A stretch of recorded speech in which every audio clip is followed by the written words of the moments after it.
Barka da zuwa tashar Ashanti TV. Danna subscribe domin samun shirye-shiryenmu da zarar mun ɗaura. Kada ku manta ku danna alamar ƙararrawa domin sanar da ku da zarar mun ɗora shirye-shiryenmu. Mun gode da kallon tashar Ashanti TV.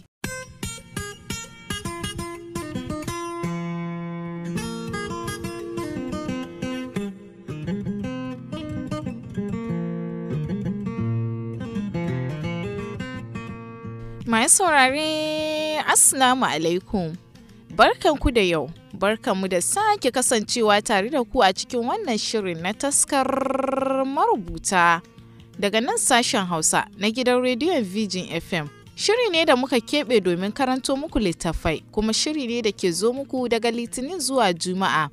Tare da ni Aishatu Bashir Tambuwal, har wa yau dai muna a cikin littafin nan na Hamshakiya, wanda Sa'adatu Waziri Gombe ta wallafa. Aisha Magaji Yusuf ce ta aiko mana da wannan littafin, kuma idan ba ku manta ba, mun tsaya daidai inda yanayin rayuwarta duk na hamshakan masu kuɗi ne, wanda wannan ba shi ne buri da tunanin Aman ba.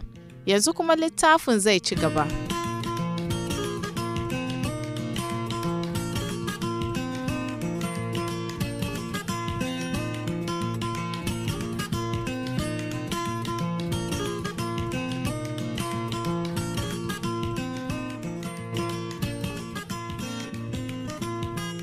Aman mutum ne na gari, tunaninsa daban yake da na mahaifiyarsa da sauran jama'ar da yake mu'amala da su. Aman yana nan kamar mahaifinsa, hakanan nasiha da faɗakarwar da mahaifinsa yake masa tun yana yaro yana nan a cikin ƙwaƙwalwarsa. Bayan wannan, Aman komai nasa daban yake, tunaninsa da hangensa ya bambanta da na jama'a. Zuciyarsa kullum ciki take da fatan alkhairi ga al'umma. Bai damu da rayuwa ba, gashi da saurin sabo. Da daɗin zama, bai son gulma da raɗe-raɗin rayuwa, amma na burge jama'a, don haka ya zama abin ƙauna a wurinsu. Hatta maƙiyansa ba za ka ji suna ƙushe shi ko sukarsa ba, saboda irin kyawawan halaye da yake da su. Yana da daɗin hira, sakin fuska, ga fara'a da kuma iya bin zance daki-daki, ba tare da hayaniya ko musu ba. Saboda iya mu'amalarsa da jama'a ya sa mutane ke jin wani irin shauƙi a duk lokacin da yake tare da su. Shi kansa abin da ya fi so kenan ya ga ya ɗebe wa mutane kewa tare da sanya musu karsashi a zuciyarsu.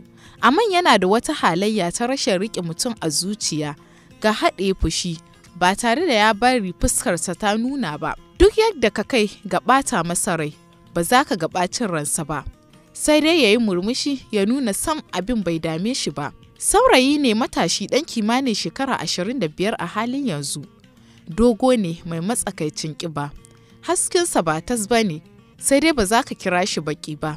Fuskarsa ba ta cika kyau ba, amma kyawawan halayyarsa sun ƙawata masa fuskarsa da wani irin kyau mai sirri tare da wani irin ƙwarjini da haske mai ɗaukan hankali. Saje da ƙananun gashin baki da ke kewaye da fuskarsa sun kwanta lub, ya ƙara fito da ƙwarjininsa tare da idanun da idan ya zuba wa mutum su, sai ya ji ya zauna masa a zuciya. Mutum ne mai saurin shiga zuciya. Aman yana da wani tunani da wani ɓoyayyen buri a ransa wanda bai taɓa faɗawa kowa ba, daga shi sai zuciyarsa, na irin macin da yake son aura. Wani lokaci haka zai zauna yana ta tunanin yadda kamanninta zai kasance. Wani lokaci wayarsa zai ɗauko, ya buɗe diyari ɗin cike yana rubutawa. Sai dai shi kansa ya san ya yi wa kansa ƙarya, saboda gani yake a yadda duniya ta canza zai yi wuya a ce ya samu mace haka. Musamman 'yan matan wannan zamani da kuma irin 'yan matan duniyar da yake ciki, yake gani a samu mace kyakkyawa irin yadda yake tunani, wadda kyawunta ya kai ya kyawu, amma a same ta da sauƙin kai, mai addini, wacce duniya da rayuwar da abin da ke cikinta bai ɗaɗa ta da ƙasa ba, bai dame ta ba. Tana da kyau, ta zama mai ɓoye kyanta, ba ta alfahari da shi, ba ta neman kuɗi da shi, kazalika ba ta neman miji da shi. Masu saurare, kuna ganin hakan zai yi kuwa? Amma mu je zuwa. Ya sha haɗuwa da mata kala-kala, kowace ya auna tunaninta da halayyarta, sai ya ga idan tana da wani abin da yake so, to ta gaza ta wani ɓangaren, kuma zuciyarsa ta ƙi aminta da su. Shi kuma kullum cikin addu'a yake, Allah ya bashi irin wacce yake so, yake nema. Allah ya sa masa sonta a duk lokacin da ta bayyana a gabansa. Wannan tunanin Aman ne tun kafin ya zo Najeriya. Tun yana wannan tunanin har ya daina ya manta, ya fidda rai, sai dai har yanzu irin wacce yake so ɗin ce yake da niyyar aura. Ko bai samu duka ba, ya samu kwatankwacin haka. Don haka ne da ya ga mahaifiyarsa ta matsa masa da maganar aurensa da Ahlam, sai ya nuna mata yana son komawa makaranta ya karanci business don ya taimaka mata, don bai san kan aikin sosai ba. Yana da buƙatar ƙarin ilimi a kai. Ta ce masa duk wannan ba zai hana shi aure ba. Nan ya kwantar da murya kamar yadda ya saba yi mata ya ce, Ammi, in na yi aure yanzu zai raba hankalina, ba zan iya mai da hankali wurin karatun ba, kin san karatu na son nutsuwa. Ba ta da zaɓi da ya wuce ta ƙyale shi ya yi yadda yake so. Dun dai ita ta yarda da ɗanta 100%. Don haka ba ta ɓata lokaci ba wurin nema masa admission a wata university da ke Lagos. Nan ya mai da hankali da karatu don ya zame masa sanadin zillewa auren da mahaifiyarsa ta yi niyyar yi masa. Ya yi aji ɗaya, yana cikin aji na biyu Allah ya haɗa shi da Hamida, yarinyar da ya jima yana mafarkin haɗuwa da irinta ko samun irinta a rayuwa. Wata rana ya taso daga makaranta yammalis, ya hango ta tana ƙoƙarin yadda za ta yi ta shiga bus. Ta yi lattin zuwa, ga ɗalibai sun cika, ba yadda za ta yi ta samu shiga bus ɗin saboda rashin zuwanta da wuri. Haka kawai ta ja hankalinsa, ganin yadda ta bambanta da saura a wurin. Hakanan tana ta ƙoƙarin kaucewa cuɗanya da maza. Duk da tana matuƙar son shiga bus ɗin, hakanan ta haƙura da shiga bus ɗin. Tunda bus ɗin ta cika bata samu shiga ba. Ga dare yayi, ga hadari. Ta koma gefe hankalinta a tashi, shi dai ya sa mata ido yana jiran ya ga yadda za ta yi. Haka sauran ɗalibai wasu suka dinga taron a caɓa, wasu taksi, duk aka watse aka barta. Duhu na ƙara yi, nan sai ga wata ƙaramar bus. Ya lura tana roƙonsu kamar za ta yi kuka, amma suka ƙi ɗaukar ta. Da alama inda za su je ba can za ta ba. Can ta tara wani taksi, shi ma dai kuɗinta bai kai ba. Yana kallon su. A hankali ya fito daga cikin motarsa ya matso dab da ita. Sai ya lura ta tsorata da ganinsa, ta matsa ta ɗanyi nesa da shi, tana ta ƙoƙarin tarar wata taksi, amma duk suka ƙi ɗaukar ta. Nan ya tare taksi ɗin da ta tara ya tambaye shi me yasa ya ƙi ɗaukar ta. Nan suka yi masa bayanin kuɗinta ne bai kai ba. Ɗaga kai yayi yana kallon inda take, bai ganta ba. Nan ya juyo ya hango ta jingine jikin wata bishiya tana ta kuka, tana addu'a, bakinta na rawa. Har yana fitowa fili. Tunin zuciyarsa ta karye, tsananin tausayinta ya kama shi, ya rasa ta wace hanya zai bi domin ya taimake ta, don gaba ɗaya a tsoraci take, kuma ba za ta yarda ya ɗauke ta ba.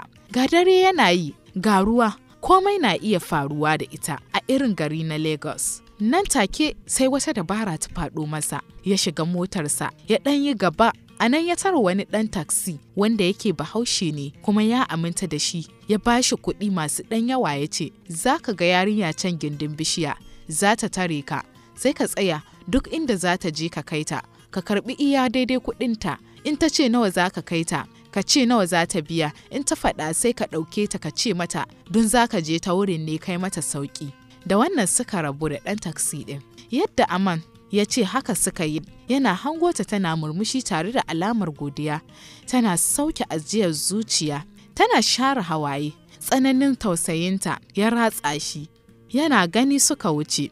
Allah na gode maka da ka bani iko da damar taimakawa mai bukata, a cewar Aman. Nan ya wuce gida, amma ta maƙale masa a zuciyarsa. Wannan dare bai rintsa ba. Duk ta inda ya juya ita yake ji da gani a ransa. A take ya ji santa da ƙaunarta mai tsanani na ratsa shi. Wani sabon shauƙin soyayyarta a cikin zuciyarsa mai nauyin gaske ya ɗiga a zuciyarsa. Nan Aman ya saka sabon tsammani da soyayyarta suka taso masa suka ɗarsu a zuciyarsa. Duniya ya ji ta zame masa sabuwa, ya dinga jin kamar ba shi da sauran bukata. Ganinta da irin wannan abu da yake ji game da ita a ransa shine abin da ya daɗe yana jira.